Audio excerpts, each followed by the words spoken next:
이번 26일 바이든 미국 대통령이 푸틴 러시아 대통령과 취임 후 첫 전화통화를 가졌습니다. 현재 미국과 러시아는 뉴스타트로 불리는 핵통제 조약인 신전략 무기 감축협정 연장 사안을 포함해 러시아의 야당 지도자 탄압과 해킹 등 여러 의혹에 대한 미국의 문제 제기로 협력과 갈등이 뒤섞여 있는 상황인데요. 결국 두 강대국 정상의 통화에서도 복잡한 양국의 관계가 고스란히 드러났다는 평가가 나오고 있습니다. 먼저 이번 전화통화로 두 정상은 뉴스타트 조약을 5년 더 연장하자는 입장에 합의했는데요. 실제로 통화가 끝난 뒤 미국과 러시아는 연장 합의를 확인하는 문서를 주고받은 것으로 전해졌습니다. 또한 백악관은 미국과 중국이 2월 5일까지 뉴스타트 연장을 마무리 짓도록 협의할 예정이라고 밝혔으며, 마찬가지로 러시아 크렘린궁 역시 같은 내용을 발표하면서 미국과 뉴스타트 연장에 대해 공감대를 이뤘다며 만족감을 드러냈습니다. 2010년 4월 미국과 러시아가 체결한 뉴스타트 조약은 실전에 배치된 핵탄두 수를 1550개 이하로 줄이고 핵탄두를 탑재하는 대륙간 탄도미사일과 잠수함 발사 탄도미사일, 전략폭격기 등 전략무기도 700기 이하로 각각 줄이는 내용을 담고 있죠. 그런데 이렇게 뉴스타트 연장에는 미국과 러시아 모두 뜻을 같이 했지만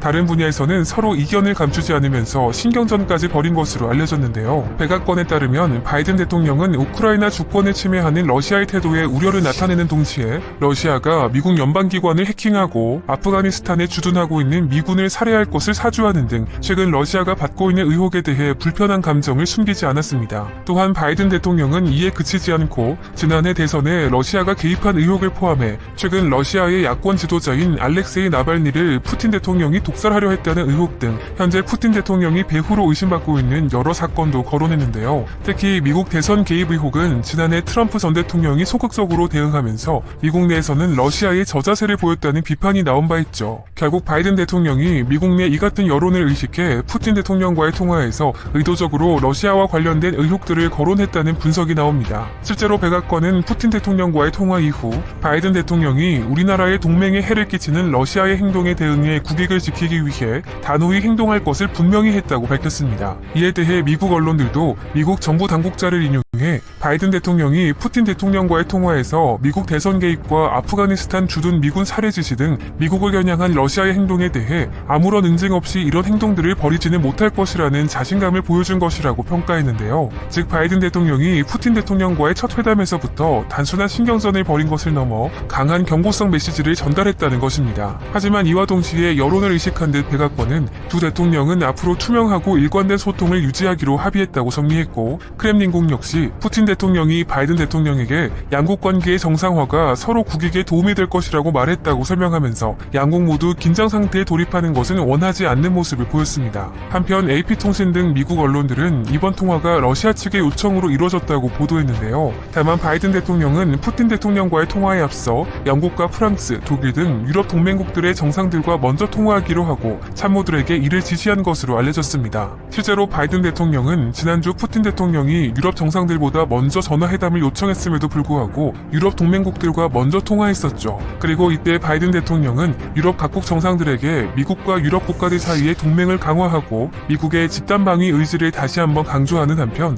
러시아와 중국을 포함해 미국과 대결 구도를 형성하고 있는 국가들과의 안보 문제와 관련된 내용을 설명한 것으로 알려졌습니다. 더욱이 유럽 각국 정상들에 이어 푸틴 대통령과도 통화를 마친 바이든 대통령은 이번 28일 스가 요시히데 일본 총리와도 전화회담을 가졌는데요. 일본 내각 홍보실에 따르면 스가 총리는 회담을 마친 후 기자들과 만난 자리에서 미일 동맹을 한층 더 강화하자는 데에 서로 입장이 일치했다면서 자유로운 인도태평양 지역을 만들어가기 위해 긴밀하게 협력하자는 데에도 뜻이 같았다고 밝혔습니다. 그러면서 미일 안보조약 5조를 생각후 열도에 적용하는 방안과 일본과 미국을 포함해 호주와 인도 사이에 한층 더 발전된 협력을 실천하고 일본이 납북자 문제를 하루빨리 해결하기 위해 협력하는 한편 북한의 비핵화를 위한 협조 방안에 관해서도 공감대를 이뤘다고 강조했죠. 또한 스가 총리는 바이든 대통령이 지난해 대선에서 당선된 직후 진행한 통화에 이어 두 번째 가지게 된 이번 전화회담에 대해 지난번 이상으로 제대로 또 실질적인 대화가 이뤄졌다고 생각한다면서 앞으로도 이렇게 전화로 대화하면서 제대로 동맹관계를 강화하자는 것에도 서로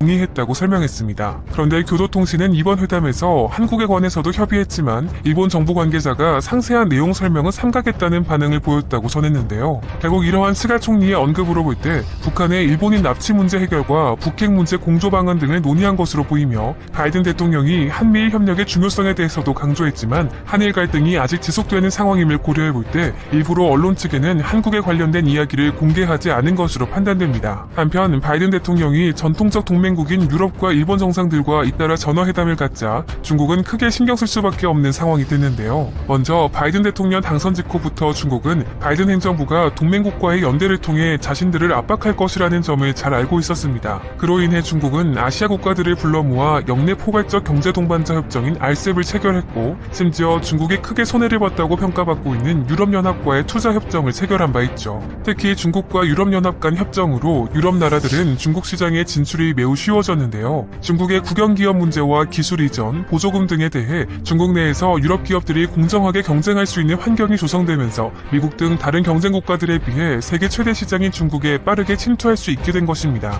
결국 이는 중국 입장에서 보면 미국과의 갈등 국면에서 유럽을 끌어들여 우군을 확보하겠다는 전략인 것이죠. 하지만 중국과 유럽연합 간 협정이 본격적으로 궤도에 오르기 전부터 미국이 유럽연합과 대중국 통상정책에 발을 맞출 것이라는 시각이 나오고 있습니다. 실제로 전문가들은 바이든 행정부가 민주주의 규범을 우선시할 것이라는 전제하에 중국에 대한 견제는 아시아와 유럽연합 등 동맹국과의 협력을 구축해 양자에서 다자 차원으로 확대할 것이라고 전망하고 있는데요. 특히 바이든 대통령이 미국과 유럽의 통상관계를 상호 관세 부과를 통한 보호무역에서 상호 이익에 기반을 둔 무역협상으로 변화시킬 가능성이 높다는 것입니다. 다시 말해 바이든 대통령은 트럼프 전 대통령이 구사했던 미국 우선주의와 폐쇄주의 정책을 버리고 유럽과의 협조를 더욱 강화할 것이라는 의미이죠. 구체적으로 전문가들은 인권 문제와 디지털 경제 분야 등에서 미국이 유럽과 협력을 통해 중국의 약점을 건드릴 것이라는 전망을 내놓고 있습니다. 그런데 실제로 최근 유럽연합의회는 중국 정부의 인권 탄압 문제를 거론하며 양측의 투자 협정에 제동을 걸고 나섰는데요. 지난 21일 유럽연합의회가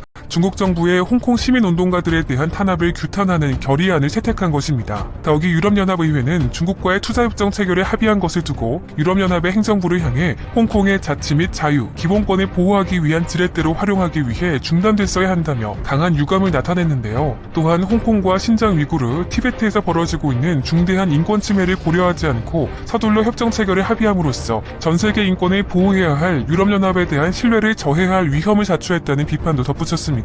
이어 유럽연합의회는 앞으로 투자협정을 자세히 들여다볼 것이며 투자협정 비준 시 중국의 인권 상황을 감안하겠다면서 감시자 역할을 자처했습니다. 그러면서 경찰을 동원한 인권 탄압에 책임이 있는 중국과 홍콩 관료들을 제재할 것을 중국 측에 요구했죠. 하지만 유럽 측 입장이 나오자마자 화춘잉 중국 외교부 대변인은 중국 내정과 홍콩에 대한 난폭한 간섭으로 유럽연합에 단호히 반대한다면서 중국에 대한 어떤 내정 간섭도 중단하라며 강경한 입장을 보였습니다. 한편 유럽과의 투자협정 체결 등 미국의 전방위 압박이 지속되는 가운데 중국은 한국을 향한 매력 공세가 더욱 절실해질 수밖에 없는 상황인데요. 실제로 앞서 26일 시진핑 주석의 요청으로 이루어진 문재인 대통령과의 전화회담에서 중국은 포괄적 점진적 환태평양 경제 동반자 협정인 CPTPP 가입 여부에 대해 한국과 소통할 뜻을 밝히기도 했습니다. 앞서 오바마 전 대통령이 협정 체결을 주도하고 일본과 호주 등이 참여한 CPTPP에 대해 중국이 RCEP을 만들어 대응하려고 했지만 미국을 포함해 일본은 물론 한국 등 여러 주변국들이 CPTPP에 대거 참여할 경우 중국의 입지는 좁아질 수밖에 없기 때문입니다. 게다가 현재 CPTPP를 주도하고 있는 일본은 중국의 가입에 부정적인 것으로 알려진 상황이죠. 따라서 CPTPP와는 별도로 중국은 투자 문호를 개방한 유럽연합에도 미국의 영향력이 미치는 것을 보았기 때문에 앞으로 한국과의 결속을 더욱 가속화할 수밖에 없을 것으로 보이는데요. 이에 따라 당장 시진핑 주석 방한이 급물살을 탈 것으로 예상되는 가운데 텐센트 등 중국 거대 플랫폼 기업이 한국에 투자하는 것은 물론 그동안 사드 보복으로 막혀왔던 한국산 제품과 영화, 드라마 등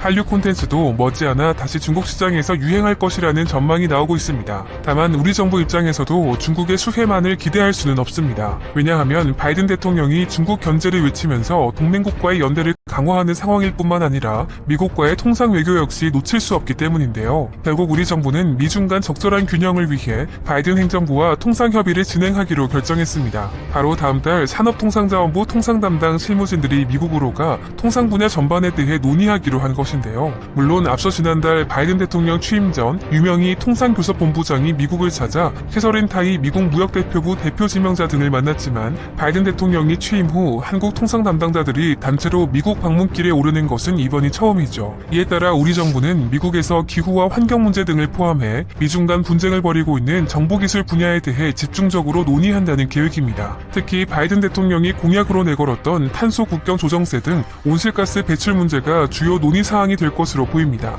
이 밖에도 정부가 가입을 적극 검토 중인 CPTPP 관련 논의가 이루어질 수 있을지도 관심사인데요. 시진핑 주석이 CPTPP 가입 여부를 두고 문재인 대통령에게 직접 소통하겠다는 뜻을 공개적으로 밝힌 만큼 미국의 입장을 확인할 수 있는 기회가 될 수 있기 때문입니다. 이렇게 우리 정부가 기후변화와 디지털 분야 등에서 미국과의 공조를 강화할 것으로 보이는 가운데 전문가들은 유럽과의 협력도 필요하다고 강조하고 있는데요. 우리 정부가 이미 10년 전 유럽연합과 자유무역협정을 체결한 만큼 이를 발판으로 앞으로 협력할 수 있는 공간을 더욱 늘려야 한다는 것입니다. 따라서 이와 반대로 미국의 압박으로부터 벗어나기 위해 유럽과 한국 등을 상대로 구애를 해왔던 시진핑 주석의 고민은 더욱 깊어질 것입니다.